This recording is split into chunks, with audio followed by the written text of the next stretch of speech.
I got to get to Tom Garrett. Thank you, Tom Garrett. Bye, You've been very patient. We appreciate you, Tom. I had to take that call. Chris was on a hold a long time. Tom Garrett, Congressman, 5th District, Virginia, Republican. Good to have you with us, Tom. Dude, man, keep Chris on. I was enjoying listening to him. Thoughtful He's questions. good, isn't he? I mean, the president said, John, you have the best callers in America. And he's right. We do. We have great callers. And he tunes us in sometimes in the morning. We appreciate that. And he's not interested in what I say.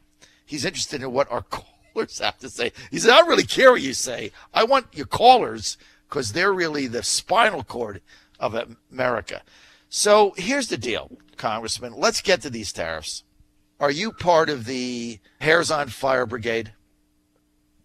No, look, this is so simple, and I've been watching this president trying to kind of figure him out for a long time, since before he was president. You don't have to implement a single tariff. All you have to do is tell the bad guys you're willing to implement a tariff. And we just changed the entire paradigm as it relates to the trade negotiations that we enter into. Because for so long it was unspoken that the United States would never defend itself with any sort of reciprocity or any sort of demands of a level playing field, etc. And if you go back in history to why we have an imbalance with Japan and Germany, you got to go back to the Second World War and the Marshall Plan and trying to spark these economies. Well, we've been carrying these guys on our backs for 75 years. And the willingness to say, hey, look, if you don't start treating us like we treat you, we're going to change how we treat you, is I think, long overdue. Again, I'm not necessarily in favor of the tariffs, but we daggone sure shouldn't be negotiating with things pulled off the table when they're being used against us. There's been no time in my life that the United States has been at anywhere near a level playing field with Germany and Japan, let alone Brazil and China. And so, again, do I like the idea of tariffs? Not usually, but I don't like the idea of pulling a tool out of the tool bag and saying, well, we won't use this one. So at that level, I think it was a really, really brilliant move, and I do believe it's going to allow us to negotiate better trade deals. And we'll see if there are ever any tariffs implemented. I don't even know if we're going to need to, by virtue of the fact that this guy had the courage to say, hey, this is something we're going to consider doing. So I'm totally against sort of the orthodoxy. In any negotiation, you never make your best offer in the first round. And if you watch President Trump, he hasn't done that. I think he might have written a book on how to negotiate. I think it sold a few copies, even to people who are now his critics back before he entered the political arena. So to me, this is overdue. Now, again, let me differentiate between implementing and threatening.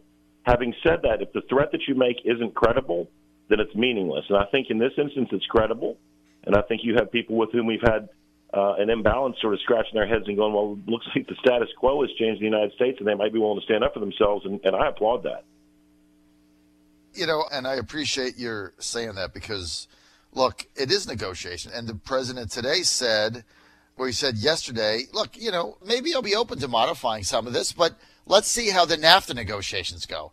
So, look, you got to put it out there. And he did the same thing with Germany the other day. He said, I'm going to put a 35% tariff on German cars coming into the United States.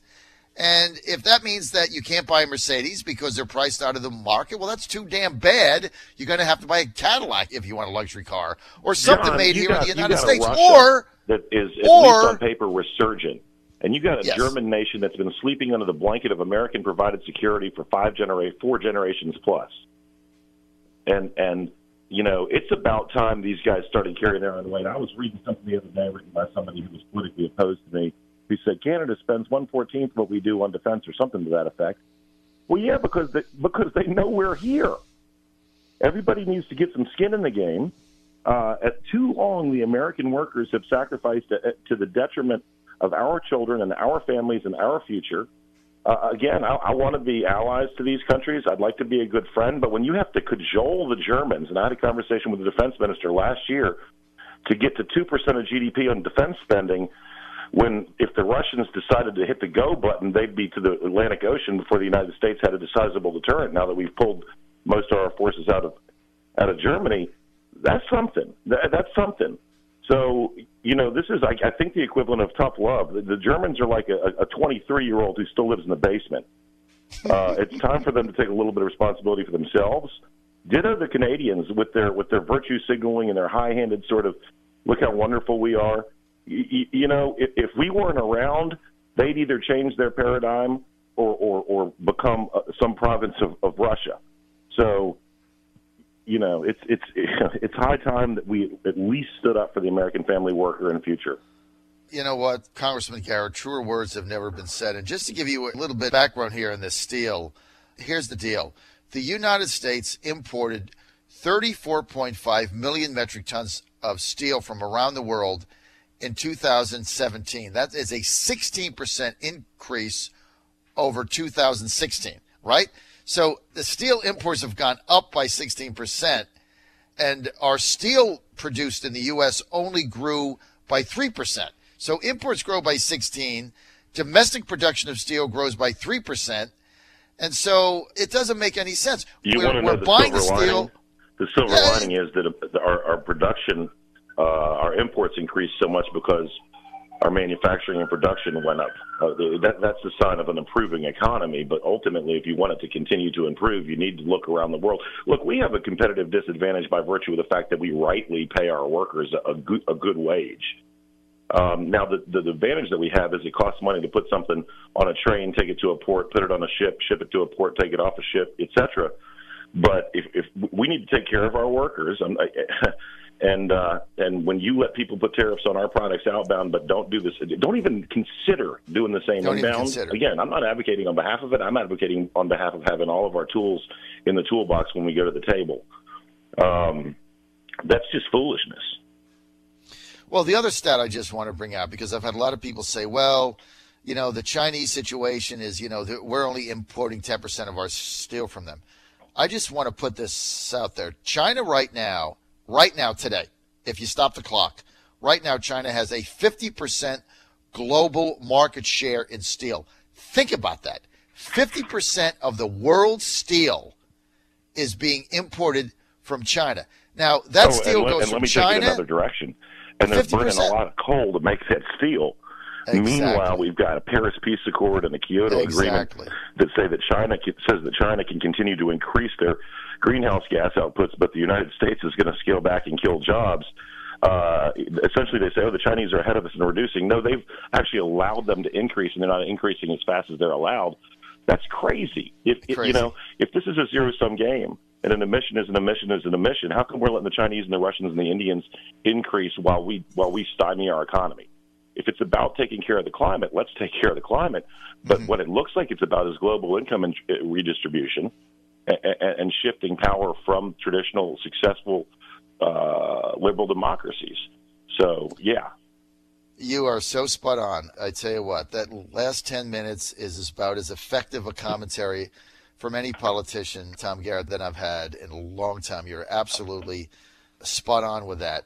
Let's get to, and we might disagree on this, and it's okay, but let's get to the great banking lobbyist bill of all time that is coming down the pike in the Senate, where they're going to get about 70 votes, bipartisan, to basically get rid of Dodd-Frank. They're going to gut the Dodd-Frank bill. And you got Mark Warner running around saying how great it is for community banks. But, Congressman Garrett, the bottom line is this has nothing to do with community banks, right? Oh, come on. This bill is designed. I think it does. Here's what Dodd-Frank did. We'll get down the weeds a little bit. All right, go ahead. Dodd-Frank had sort of draconian restrictions on banks imposed at sort of randomly selected levels, where if you had under $10 billion in assets, these were the rules, and if it was under 50, these were the rules. And if it was $50 billion plus $1, then you had a different set of rules. And so when you start treating all your apples just like your oranges and your pears, you get bad outcomes. Now, here's where we might find some common ground. There's always a balancing act. And I think Dodd-Frank missed the target as it related to recognizing that there's a difference between, Virginia Community Bank and Bank of America. Having said that, I don't know that this bill gets us exactly where we need to be. But what we shouldn't do is stop trying and say Dodd-Frank is good enough. It's not. We had some terrible things happen, and I think we overcorrected in the wrong direction. Having said that, I find myself in the interesting spot of agreeing with Mark Warner. What we've got here is a paradigm where the credit unions and the community banks and the big banks and the consumer groups, by and large, all agree that something needs to be done. Have we gotten it spot on, dead correct? No, we almost never do. But I do think that it's timely and that it's a step in the right direction. Is it a panacea? No.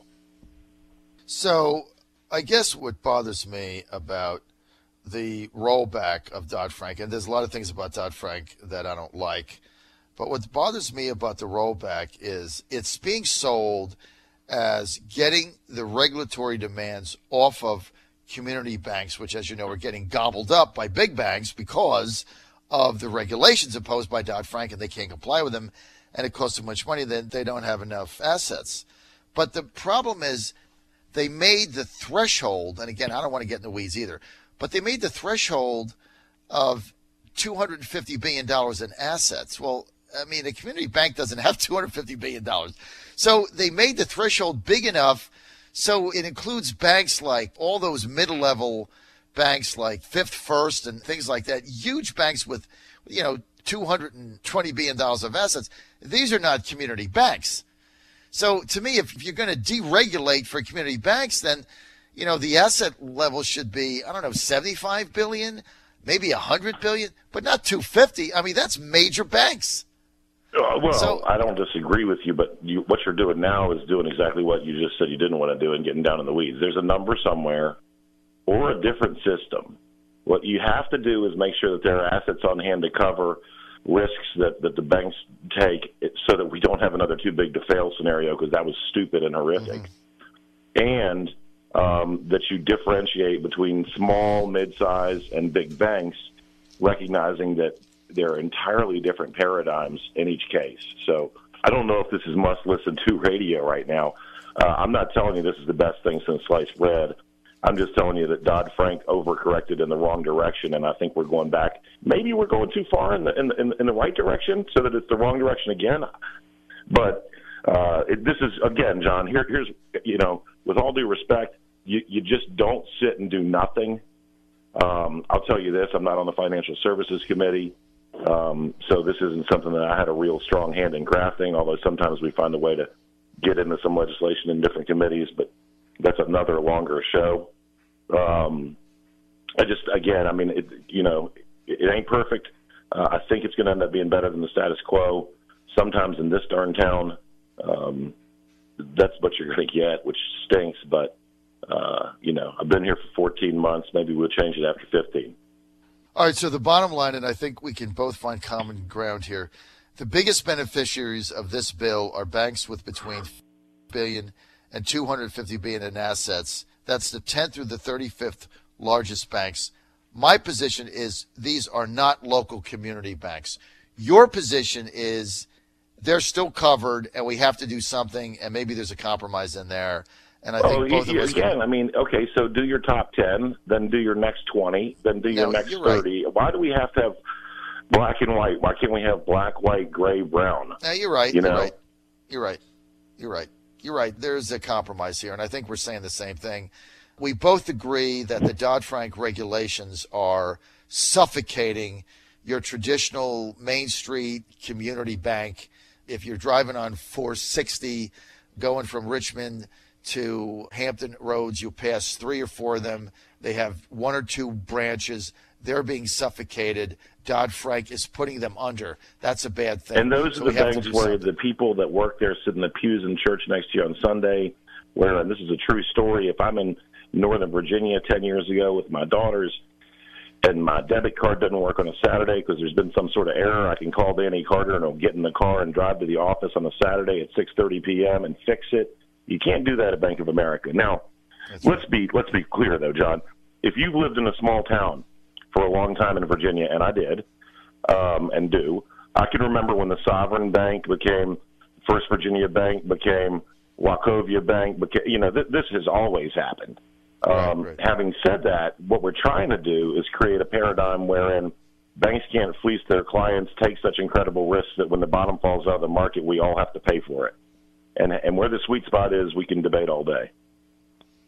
Great segment. Tom Garrett, as always, you're the man. Running for re-election in November. Go to garrett.house.gov. Tom, thanks for being with us.